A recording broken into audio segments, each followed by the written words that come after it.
So these are the RhinoRamps. These are the 12K ones. I know there's a bunch of videos out there, but I got these on Amazon for like 40 bucks.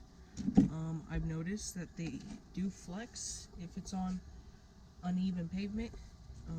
Try to do your best to get these centered as you can with the tire. Don't overload these, and I highly recommend backing these things up with a set of jack stands. I would not want to get crushed on a vehicle from these. Anyways, I'm going to demo these on a 2005 Toyota Corolla CE, so hope you enjoy it.